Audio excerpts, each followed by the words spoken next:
আসসালামু আলাইকুম রহমতুল্লাহ।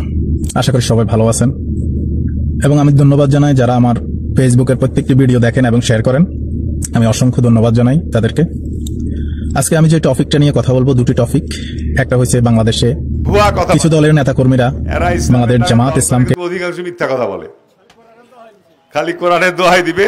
কিছু দলের নেতাকর্মীরা বাংলাদেশ জামাত ইসলামকে আখ্যায়িত করে মৌলবাদী এবং বাংলাদেশে কোন মৌলবাদী দল এখানে ক্ষমতায় আসতে করে মৌলবাদী এবং ধর্ম ব্যবসায়ী।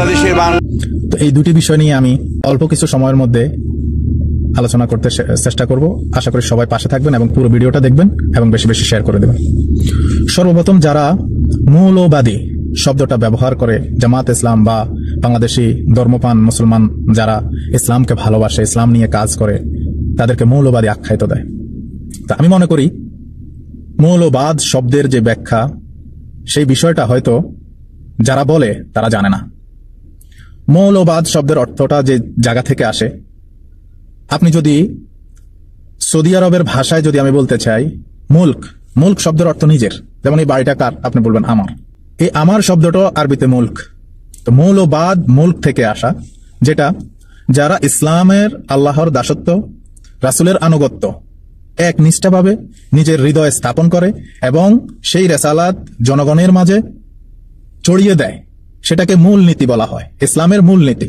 তাই তাকে মৌলবাদ বলা হয়, যে পুরা ইসলামের কানুন সিস্টেম সবকিছু নিজের হৃদয়ে স্থাপন করে এবং সেটাকে সঠিকভাবে মানে এবং সমাজে সেটাকে প্রচার করে।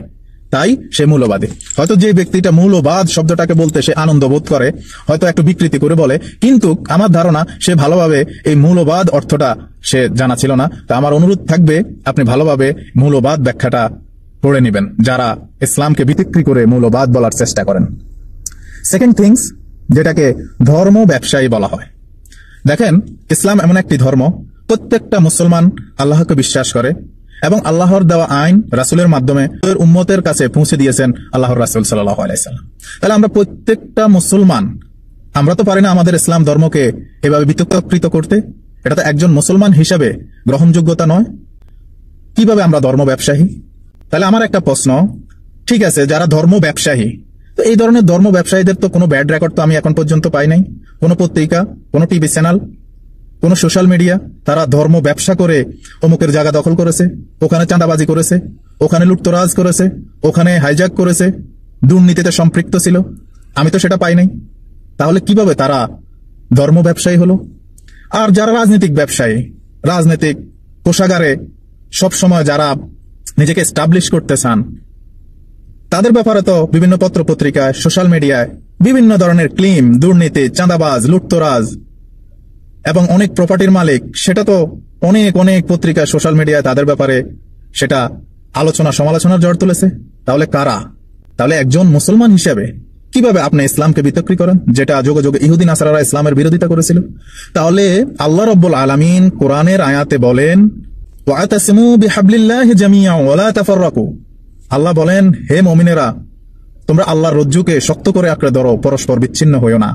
সেখানে একজন মুসলমান দাবিদার হিসেবে আপনি কিভাবে একজন মুসলমানকে ধর্ম ব্যবসায়ী বলেন? সে যদি ধর্ম ব্যবসায়ী হয়ে থাকে, তাহলে এই কারণে সে ধর্ম ব্যবসায়ী, কারণ সে আল্লাহ এবং আল্লাহর রাসূলের মাধ্যমে দেওয়া রিসালাত যেটা তার কাছে এসেছে, সেটা সে জনগণের কাছে প্রকাশ করে, জনগণকে ইসলামের আশ্রয়তলে আসার জন্য আহ্বান করে, আল্লাহর দাসত্ব করার জন্য আহ্বান করে। তার কারণে সে ধর্ম ব্যবসায়ী।